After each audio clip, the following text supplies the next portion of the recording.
What if I told you you were one mistake away from ruining your life? And while I know that sounds kind of extreme, that's just the kind of cancel culture we're living in today. Whether you're young, old, rich, or poor, it's something that can affect all of us. With the state of the internet and easy access to social media, it's become easier than ever before to see what everybody else is up to peer into everybody else's lives. Because of this, it's become easier than ever before to judge what everybody is up to.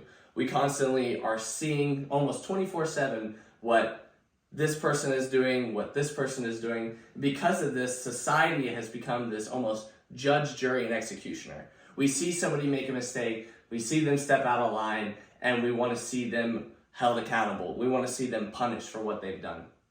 But is this really making any positive change in society? Well, before we get into that, let's define what cancel culture really means. Which brings me to my first point. What is cancel culture? Well, according to Pew Research Center, there's people that are familiar with cancel culture would define it in three main ways. The first group of people would define cancel culture, which 49% of them would say it's a way of holding people accountable for their actions. The next group, 14% of people, would say it's a form of censorship, whether this be hindrance of free speech or trying to erase history or something like that. The last group, 12% of people, would say it's a mean-spirited attack meant to cause somebody harm.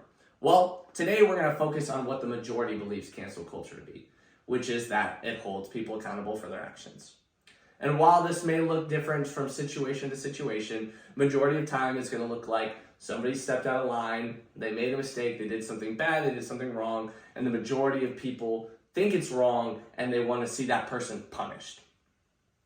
Well, now that we know what cancel culture is, let's discuss whether it is effective or not. Which brings me to my second point. Is cancel culture effective?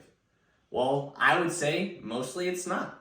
If you don't want to take my word for it, take the University of Central Florida's word for it.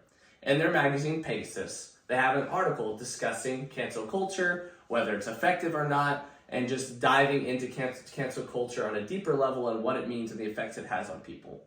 Well, it discusses this form of public shaming, this shaming of cancel culture, where you take a video of someone, you post it online, and you shame them for what they've done, a mistake they've made, something like that. And it focuses so much on the individual that you lose sight of the overarching issue, right? You focus so much on shaming this person and making sure that they're punished that we're not seeing any actual changes in the systems or in the hearts of the people that are causing these issues, that are leading these people to do these things. As well as there can be times where somebody just says something that people don't agree with and they get canceled, or they make a mistake that, yeah, they need to be held accountable for their actions, but it goes as far as they lose their whole career over something that's small enough that they should not have lost their career over. So it can be dangerous. There's also times that somebody does something terrible and they should be held accountable and they should lose their career. But instead, like take a musician, for example, they do something terrible, they get canceled, and then that month, their listeners shoot through the roof. So there's times that the cancel culture actually has a positive effect on the person being canceled. So overall, I would say that cancel culture does not do a great job of holding people accountable or making actual change to problems. Which leads me to my last point. How should Christians react to cancel culture?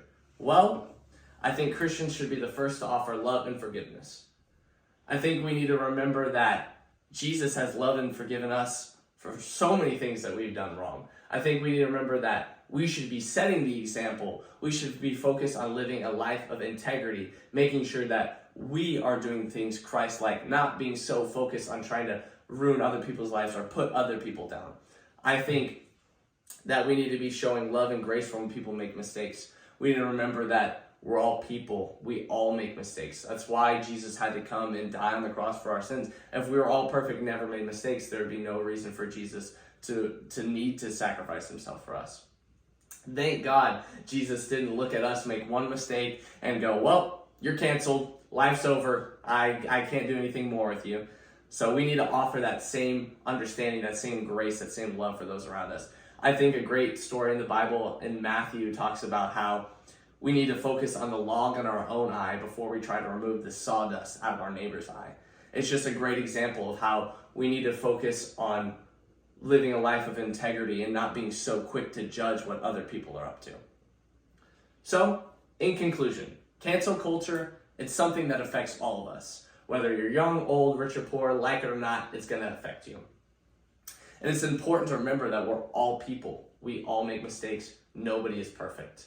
And while cancel culture may stop a couple of bad people, it's not going to solve any real problems or fix any issues in society. And as Christians, it's our job to love and forgive, not judge and condemn.